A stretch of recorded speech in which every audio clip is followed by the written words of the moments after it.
Hi, this is Saintjerome of Crypto Experiences bringing you yet another crypto experience. Today is 121 at 25, and we are in a deep freeze. So I said, let's make a podcast. I can't go outside and do anything.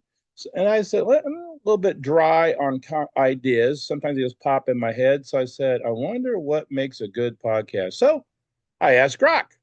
So, this following podcast is brought to you by Grok's Suggestions. He laid out an outline of what makes a good crypto podcast. So, I will follow his outline, and before each step, I will tell you what Grok said to do. So, bear with me. Maybe this will be fun, and we'll see what happens. So, my background pictures as I follow Grok's suggestion will be kind of random, just kind of ones I like. I took this picture with the inventor of Litecoin, which I believe is a great coin. To quote Bix Weir, Litecoin is the right coin. And I took this picture at the Litecoin Summit in Nashville. We were little brothers right there next to the Bitcoin conference. And so I'm sporting my ballet shirt. I do have some ballet wallets, and just so happens that Charlie Lee's brother, Bobby C. Lee, is the CEO of Ballet Wallets, and there's a discount code down below. All right, you ready? Let's get on with what Grok says. Here's an outline for a concise yet engaging 15-minute podcast. I have trouble going 15 minutes. I usually go longer. Host introduction. Introduce yourself. Hi, I'm Saintjerome of Crypto Experiences, and I have a subscriber contest going for 750. The last time I looked, I had 608 subscribers. When I get to 750 subscribers, I will give out the equivalent of USD $50 of some kind of crypto. I used to say Satoshis, but that's getting a little tough nowadays. So maybe it's Litecoin, maybe it's Dogecoin, Shiba Inu. We'll see. Well, whoever wins, I'm going to pick the winner randomly this time instead of the comment thing. That was a bad idea. It's hard to tell who got in there first, but I did it. Let's see. Explore overview, preview the topics to be covered. So, the basics of cryptocurrency, why it matters. So, why does it matter? The fiat currency is going down the proverbial toilet. What is fiat currency? I've made some podcasts about it. Fiat currency is simply paper currency. Nowadays, it probably could be digital, like a CBDC might be a digital fiat currency. It's a currency actually backed by nothing. Well, you say, isn't cryptocurrency made out of nothing? No, cryptocurrency is valuable by the fact that you can't copy the ledger of the transactions or permanent, and they have a limited number. In Bitcoin's case, there's only 21 million ever going to be mined, and many of them would be lost. So it is like super gold in the currency world. And Litecoin, a lot of people consider to be the silver of this space. I'm sure there's Litecoins left. I've heard more tragic stories though about Bitcoins being lost in Litecoins. There's going to be 84 million Litecoins. So they make good currencies because there's a limited supply. There is no limited supply of paper money. They just keep worrying it out. That's a whirring sound for the currency. So look at all the ones that failed. Matter of fact, no fiat currency has ever survived. We are on life support right now. We're like over 100 years, 1913. Like, wow, yeah. Almost all of them die in 50 or 60. There's lots of examples of dead currencies or dying currencies. So one of the most famous was Weimar Republic. You take wheelbarrows full of money to buy anything, right? And now currently we had Venezuela tanking, and Venezuela really tanking. They put a dumpster of Venezuelan bolivares outside the Bitcoin conference in Miami a couple years ago. Yeah, and nobody wanted them. They take a couple for souvenirs, but is literally trillions and trillions of dollars, but they're just worthless. Currency blows right down the street. So that's why cryptocurrency, it gives us something that has some value, a lot better than just worthless paper floating around. Uh, why does it matter? Well, I think that's why it matters. It is got value and it can help replace the fiat currency. Then it says the basics of cryptocurrencies. So cryptocurrencies are made on a blockchain. The blockchain is a record of every transaction ever taken. There are some we have a lot of trust in, and I've mentioned two of them. We got Bitcoin, we got Litecoin, we have Ethereum, Even Dogecoin is a pretty good currency. There's a lot of Dogecoin. It's not limited like Litecoin and Bitcoin, but yet it's got some use. And I believe it has a controlled inflation now, which is better than just runaway inflation on the coin. Then we've got others like Theta, which is a use case, and one day it will probably replace a lot of the internet. You use other folks or a lot of servers. We're running out of server space, and it'll help you to share the bandwidth of others' computers, and they get rewarded with a currency called Theta Fuel. And then you have things like Ethereum and Solana, where you can build on their blockchain and make your own tokens. Anybody heard of any tokens successful lately? How about the Trump coin? How about the Melania coin? Now, I think that bubble has kind of come down just a little bit, but they it's an amazing spot, like going from nothing to like 20th place. Good grief, or around 20th place. Well, what does Grok say now? Grok says, explain the blockchain technology in simple terms: blocks, chain, and decentralized. So I did that a little bit already, but since Grok says, hey, that's a good idea, I'm picking a representative of the one that for me is the easiest to explain to people, and that is the original Bitcoin. So here is an original Bitcoiner who helped launch me into the world of cryptocurrency through his podcast, especially back when he was a truck driver.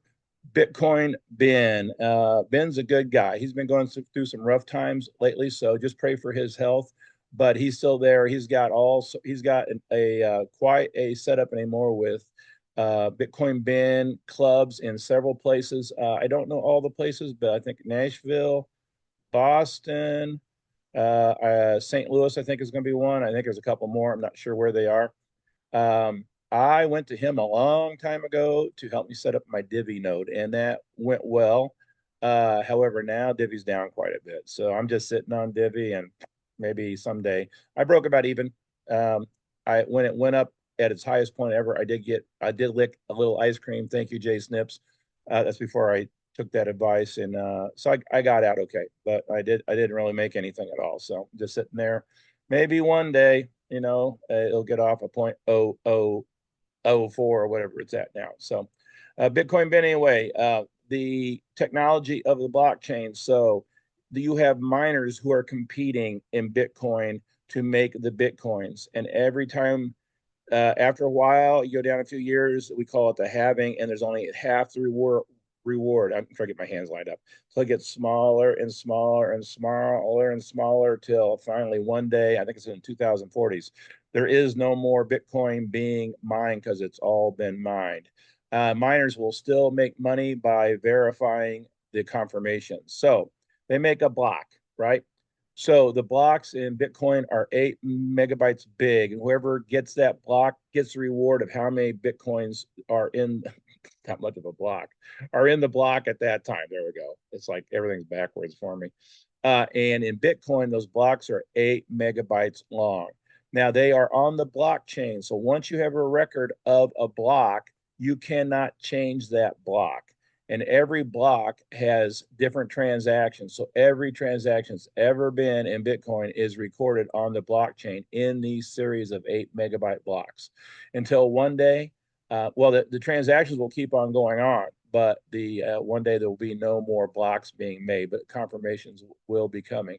Now, Litecoin works a lot the same way, except the blocks are bigger. Instead of 8 megabytes, they are 32 megabytes, and thus it's a lot faster. The fees on the blockchain for these miners doing this and you getting your Bitcoin from them is getting can be very high, and it's quite slow nowadays as there's a lot of people into Bitcoin.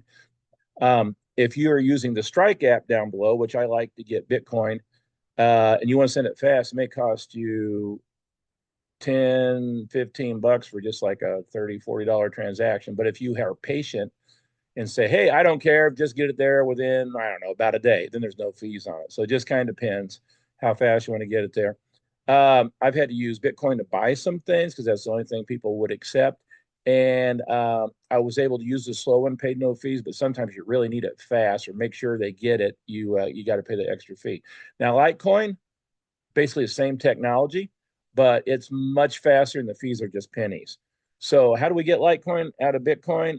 Charlie Lee, the inventor of Litecoin, wanted to improve the blockchain, so he made Litecoin. He envisioned it as a kind of faster form, but not to really compete, but be a friend of Bitcoin, so to speak.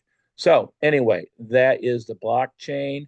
The let's see, what was the other thing that Grok said? Give me a second.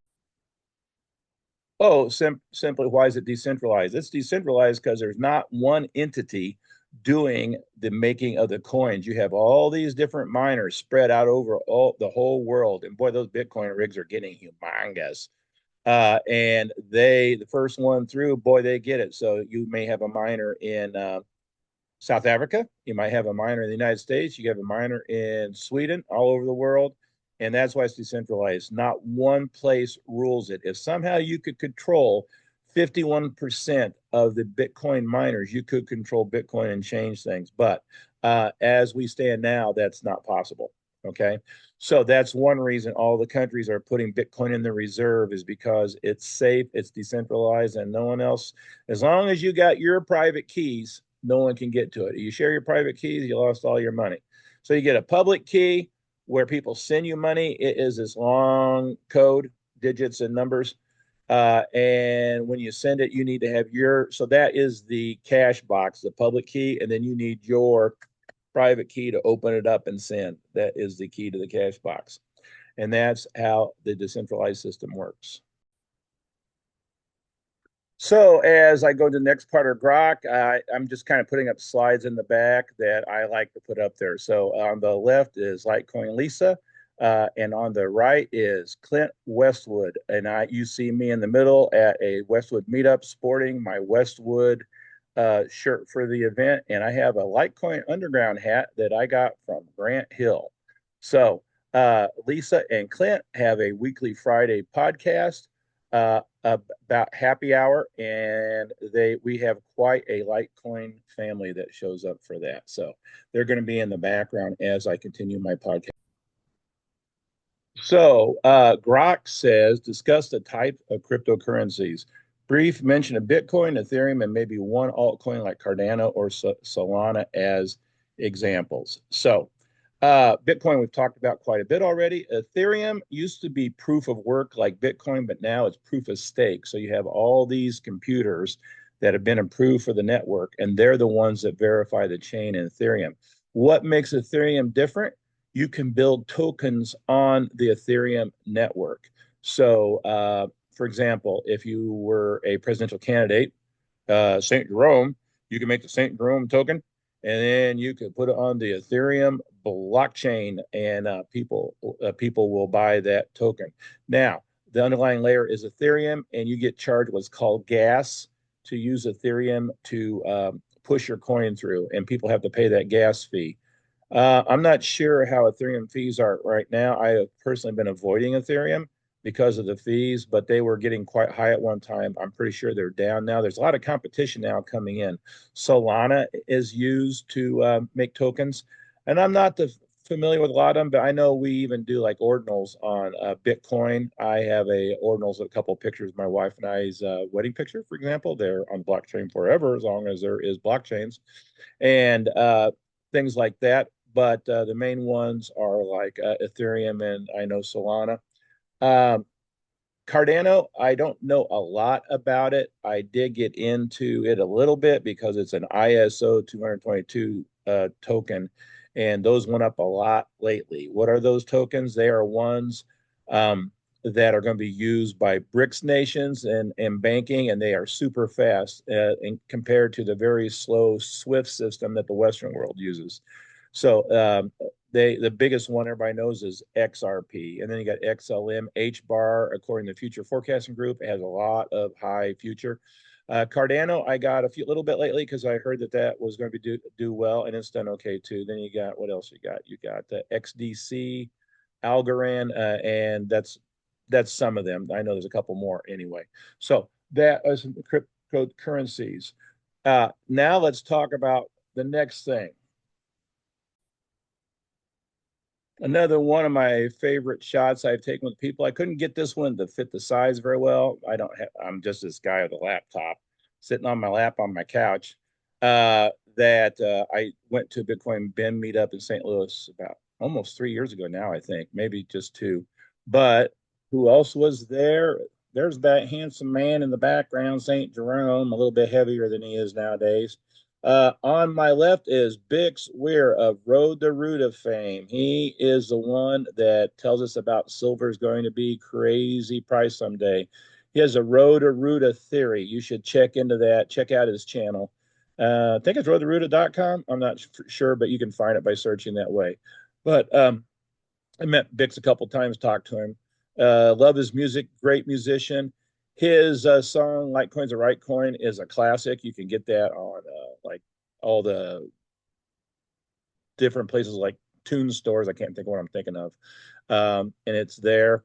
And his big two cryptos, probably of all time, are Theta, which we talked about a little bit, and Veritasium, which the U.S. government may be going to Reggie Middleton to help our systems not work anymore. We need some kind of blockchain that works on this. And then, of course, Bitcoin been with a really good hat, that St. Louis Cardinals hat. Not so much last year, though. So let me continue my out. So it says the economic impact, how cryptocurrencies challenge traditional banking and financing. Well, we no longer need a third party. We can take self custody in cryptocurrencies. You have your own wallet, then no one controls your wallet. Now, let's make a point here. Having a wallet on Coinbase is not having your own wallet. Having a wallet on Gemini is not having your own wallet. I like Caleb and Brown as crypto brokers, and they're very good if you want to do trading, etc. But if you leave it on Caleb and Brown, it's not in your own wallet. What are good wallets? Well, the safest wallets in the world, if you don't lose them or get them burned up or something, are paper wallets. And the fancy paper wallet is Ballet wallets. Paper wallets are made out of paper. So what's wrong with paper? They can get wet, it all smears. They can get burned up. You're a little kid, you're careless and they get ripped up. Now you could make multiple copies of it, and don't take a picture with your phone of any crypto ever. That can be scammed. Don't even just and not with a camera. Don't take a picture of them all. You're going to have to like hand do them. Even I think a lot of copy machines can get that because they're fax machines. Most of the time that can relay the information to somebody. So don't do that. Don't take images of your private keys. So writing them down is like a pain. Maybe when you generate your wallet and you print it, you can do that at that time. Just generate three or four of them. That's probably the best way to do it. But there's a solution to that. Ballet wallets are like a fancy paper wallet. Let me bring one up to take a look at it. So here's a good representation of a Ballet wallet artist's rendition. But a Ballet wallet is a credit card size. It is not online itself at all. So it is like crazy safe because it can't be hacked. And, I guess you could give away your private keys, but that's about the only way to do it. So it is a size of a credit card, but it's made out of steel, and that is the regular one. I think they sell for about $39 nowadays. And then there is the gold plated one, and those sell for somewhere around $99. I'm not sure on the latest price. And Bitcoin, Ballet wallets do a lot of theme cases, like for conferences. I have a Litecoin Summit from 2024 Litecoin wallet. So these wallets don't hold more than Bitcoin, even though Bitcoin's the main thing. They hold over 100 tokens on them. And you do have to kind of get used to them, know how to do that, but it's easy. So what's peeled back there is an outer sticker, and that outer sticker has your public key. That's how you get it. When it's time to send your coin, you have to. So sorry, I had a phone call. In order to send it, you need that yellow sticker underneath, which has your part of your private key, and then down below you have a passphrase, which has another part of your private key. You use the Ballet app, which is electronic, but it's not going to be hacked. You can put that on the Ballet app and then send. So you don't have to have your private key out at all until you send, and no one's going to get it off of it when you do that. As long as you don't have anything looking at it, oh my gosh, or, like that. But if somebody's able to put those two together, yeah, they could take your currency. You just got to be, you can be careful. There's no reason to lose anything. What's cool, Bitcoin does is you can put an ordinal on the Bitcoin chain. They have a service that does that. And I put my wife's, I mentioned that already, our wedding picture on there. And I put a picture of like on Lisa and Clint Westwood on their Harley Davidson motorcycles. They go off to do adventures. So I see that in previous podcasts. So here's a random bucket of cash. Grok says economic impact, how cryptocurrencies challenge traditional banking and financing. Well, you have your own wallet, right? And get it secure. We said Ballet Wallet. Exodus makes a good mobile wallet. Uh, let's see. I'm a little not a fan of Ledger right now, but Trezor makes a good wallet. Make sure you keep them updated. Make sure you have their Trezor site not get cheated on it. I also have an Arculus wallet, which is it takes a hard card with NFC chip to use. Now, the one thing I have against Arculus is it's not on the public. What do you call that? On GitHub, where the public can see the source code and all that of this. But I said, well, it's not bad for a walking around wallet. They actually have to have your phone and the card at the same time in order to do it. So if you don't lose both at once, they can't get into it. So if you don't have a lot in there, I think it's perfectly safe. It may be safe for others too, right? And the cryptocurrencies have banked so many people. Oh, I know I got a picture for this one. One of my heroes is Nayib Bukele, Bukule for last name. Nayib is the president of El Salvador. He had 96% approval rating. The gangs were killing 30 people a day, and he's gone through hundreds of days now with no murders. He took those gang members and rounded them up. They're a country of 6 million people, and he put 60,000 gang members in prison. And then economically, they're taking off. They made Bitcoin legal tender in their country along with the American dollar. And a lot of tourists have been flocking and a lot of development. For example, I know Bitcoin Ben, I think, bought a couple of resorts there now in El Salvador. They built Bitcoin Beach is a great tourist spot to go to. He's built all this infrastructure. San Salvador, the capital, is a modern city. It's something else. So that's what Bitcoin or crypto can do for a country. That is a maximum example, man. And he has got a volcano mining, providing the power for mining. And they sell volcanic bonds. Wow. So every time he keeps buying crypto, it keeps going up. So it's by keep purchasing, he keeps increasing the net worth of the country. And they buy at least a Bitcoin a day, I think. I'm not sure exactly how it goes, but it's been going very well. Now he's also now made a deal with Tether USDT that's going to be the international headquarters for USDT. Wow, so something's cooking there. So they may make USDT. This is just me speculating. They might make USDT. What am I trying to say? Currency also in their country. So he's my hero on the non-bank. Plus, so they went from like 30% bank people to about 80% if you count all the crypto stuff. So that's amazing. Same thing's happening in undeveloped countries and underdeveloped countries in Africa. They use their cell phones now for their banks, and this is perfect for what they want to do. All right. Now, Grok goes on to say security and privacy. Discuss the security features of blockchain, its immutability, its encryption, and also privacy concerns versus transparency. So, the blockchain, as we know it nowadays, is very secure. You have these crazy multi digital numbers.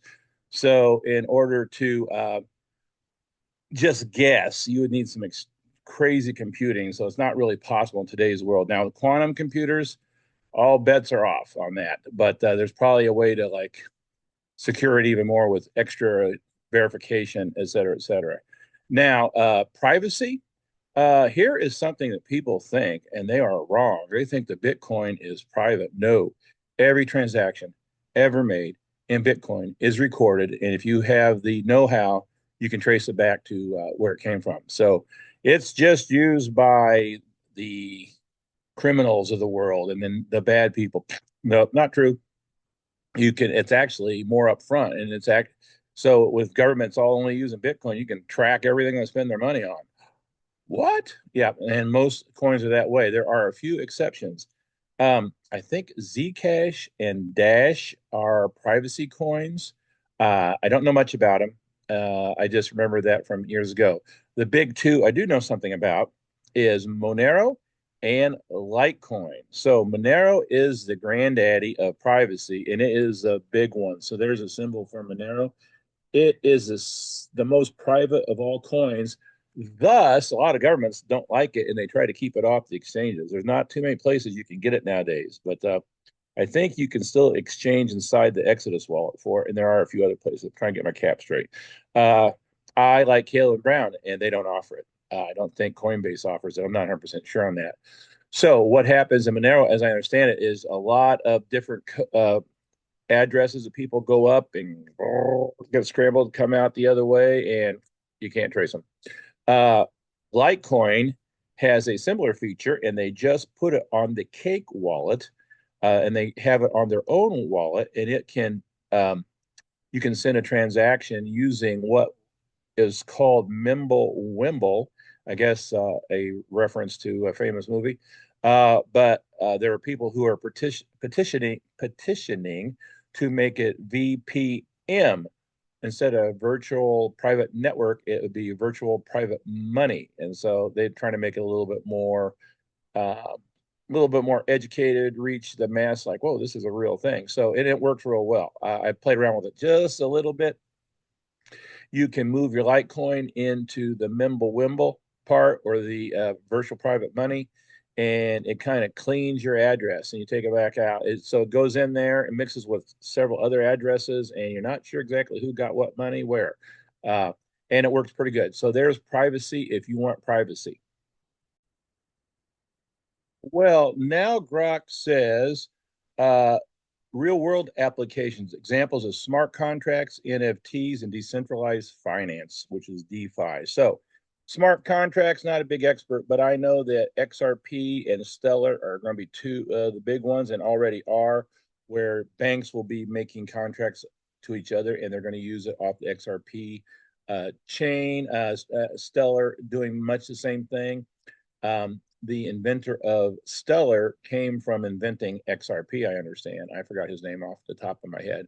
But that is a way of smart contract. You do smart contract with Ethereum, and I guess probably Solana. Not a big expert in this area, but I do like the tokens because they have value. I'm all about the value. So, but if you're a programmer or somebody moving money and you want to make some contracts, I think one day we're going to have a lot of stuff tokenized. All stocks will be tokenized and we won't be having the paper at all. Caution, caution. Stellar has a lot of scammers in it, and they made fake tokens where people invested in them and then went in the back door and stole all their Stellar, which, my gosh, is going to make them a lot of money now because Stellar has gone up big. So be careful about the scammers there. What else did Grok say? So NFTs are fancy little pictures, and people find that they're one of a kind, and people find they have value. So the early ones have more value than the later ones. Some are like, for example, maybe a video clip off of a movie, and you're the only one that has that particular picture. But a half second later, someone else has that particular picture. So there'd be pictures, video clips, text, sounds can be NFTs, but it's pictures. There are some that you look at them like cyberpunks and go, what? It looks so simple, like a 2-year-old made them, and yet it's worth thousands of dollars. So I haven't got much in NFT, even though I have made a couple ordinals, which are like NFTs on Bitcoin. And that was kind of fun to know that's there for pretty much ever. Decentralized finance. Uh, a lot of us know about Celsius, and that went, unfortunately, Celsius went bust, and a lot of people lost a lot of money. I was going to do Celsius, and somehow I couldn't get on. I got frustrated, so well, forget it. And so I did Voyager instead. That one went bankrupt also. I guess I got luckier than most. I invested, I don't know, like a couple $100, and it went down. All the ones I had went down, and then it went bankrupt. So I didn't have too much money left, and then I did get two different checks for about 2/3 of what I had left. So I thought myself luckier than most that I got anything out of it at all. So that's DeFi, but we're going to go into decentralized financing. Reggie Middleton, as I understand it, has all the patents, and there's companies out there doing that, and they're going to have to pay the piper sometime. And they're going to come to Reggie Middleton. They have misused that man. They only left him with 2 million of his own tokens, and they're holding the rest up. Veritasium, very for short. Uh, Cliff High, who does web bot predictions, have been pretty accurate. Predicts one day with his web bots that Veritasium will have the same value as Bitcoin. Wow. So that's just like one Veritasium. So it could be, as Bixweir says, like your lotto card, right? Maybe you invest a little bit and you hit it big one time. Let's see. We got prediction. The next thing is segment of future outlook and challenges. Predictions on the expansion of crypto use cases. I think we're just at the beginning, folks. I know it's only been since 2009, and most of the world didn't jump into a couple of years later. I just helped a man yesterday who wanted to get interested in crypto. He's a former acquaintance of mine, a little bit younger than me, and he had some money on Reddit, I think it was, and he went, no, it was actually on crypto.com. So that's a little bit better. But he heard that you need to move it to a private wallet. So I was trying to explain to him about a private wallet like that. And then I have a colleague who wants to get in on the XRP craze. And he got in a little bit good on time, but he's on Reddit. And I explain it. I try and explain to people that are on things like Reddit that if you don't have your private keys, you don't really own it. They own it. Had a lot of trouble with Coinbase that way. Boy, trying to buy something on Coinbase when there's a run or trying to get your crypto off. Sheesh, I don't use them anymore. So I've had good luck with Caleb and Brown. Code down below, and if you use Caleb and Brown, it's only a 3.5% permanent fee using my link. If you do it yourself, I think it's 3.5 if you use my name, and if you get on yourself, I think it's 5%. So you save 1.5%. That's pretty good. And then I get a little bit back, which is nice and helps me keep going with my podcasting if you do enjoy them whatsoever. All right, so that is predictions of crypto use. Now what's next? Um,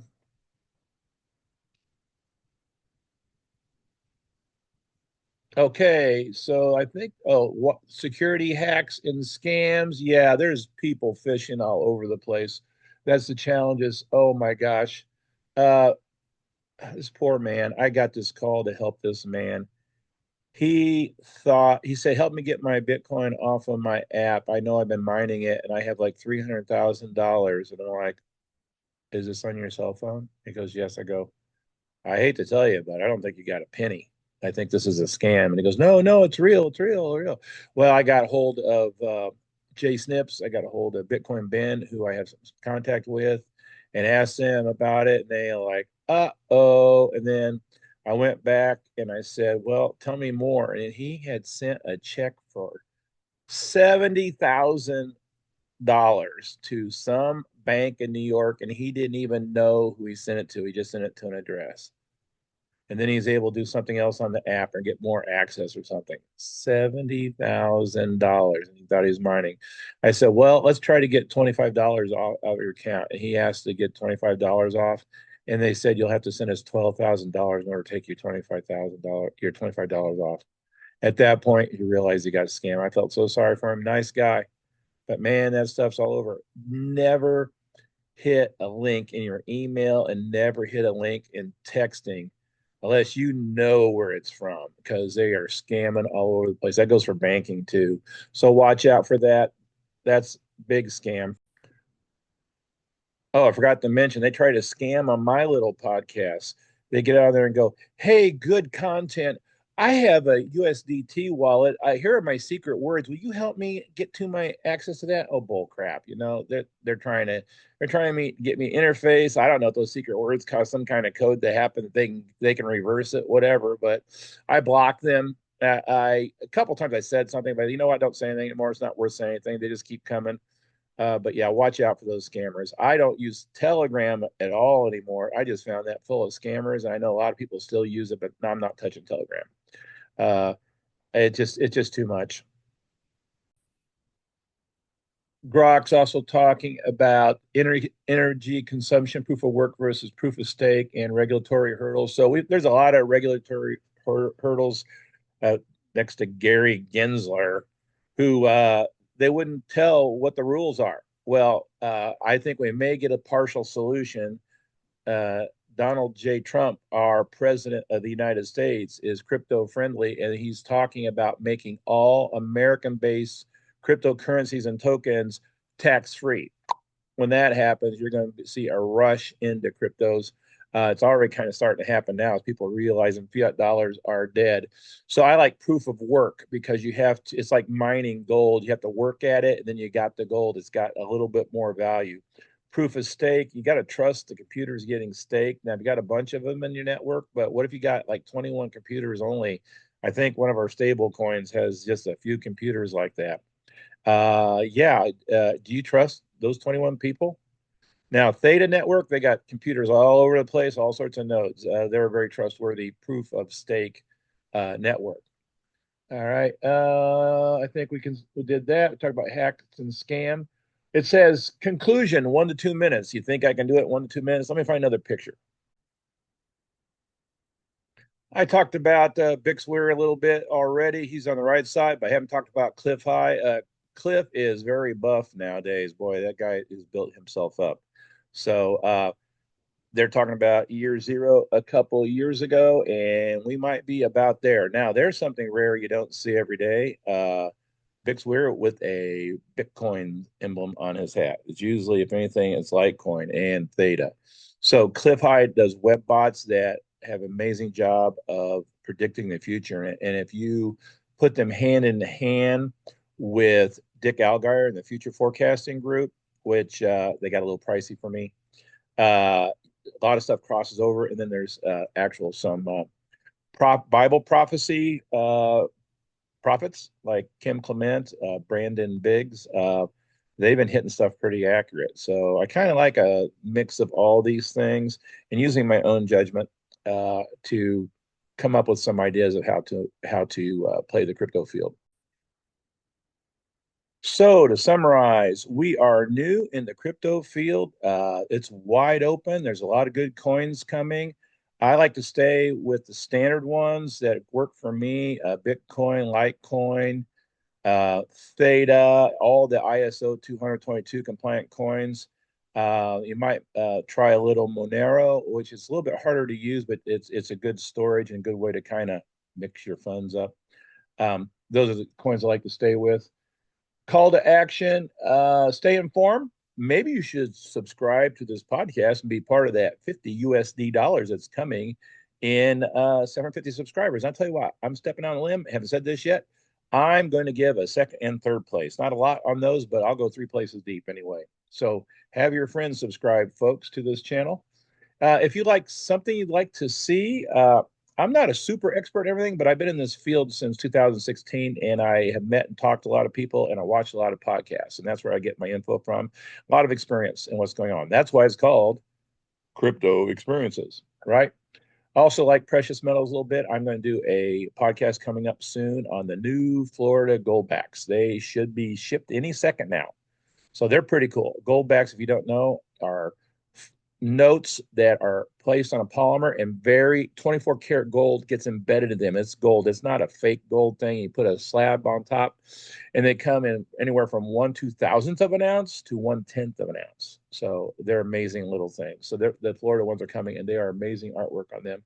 They're in 6 states, and they're legal tender in those 6 states. Wow. Let's see what else we have. Call to action. Follow me on social media. I'm on X, Crypto Saintjerome, Saintjerome CE, capital CE. That's me on X. That's about all I am on besides YouTube. I'm on YouTube, BitChute, HugeTube, and Rumble. And of course, YouTube here and Patreon. If you join my Patreon, you can join for free, and I'll try to give you some content that I don't put other places to. I haven't done a good job of that yet, but I'll try to step it up. Now, let's see what else. Related blogs or resource, hey, hit up Litecoin Lisa and Clint Westwood. They both have web pages, and that'd be nice and related. Teaser for the next episode. I think I'm going off of crypto and doing a podcast on the Florida goldbacks. There's my teaser. Okay, post show notes. Additional resources mentioned where listeners can find more information and join discussion. Well, somebody I like to listen to because she's peppy is Randy Hipper. She has her own show. She was formerly known as Miss Teen Crypto, but she just recently turned 22. So not the teen anymore, but she's a wise young lady, and boy, oh boy, is she good in her field. She keeps the show rolling in the morning. She comes in about 8:45 Central Standard Time. So what's that, about 9:45 Eastern, and has quite a following of people. And she's a good cheerleader for it. I met her at the Litecoin Summit, and I was pleased to meet her and her sister Emma and her father Randy. So I gave them some goldbacks. I thought those were pretty cool to share with them. But that would be somebody to hit up is Randy Hipper. She appears a lot on Newsmax, their channel. Let's see, additional resources. That sounds good. I'm on X, Saintjerome CE. Disclaimer, hey, cryptocurrencies are very volatile. I am not giving financial advice at all. I say that several times in my podcast. So yeah, well, I'm having fun doing it. I like doing the podcast and I like meeting the people, and it's really helped me learn quite a bit. And I'm a boomer, not too bad for a boomer. I'm a boomer who's figured out tech all the way up when I do things. So I'm not lost. Let's see.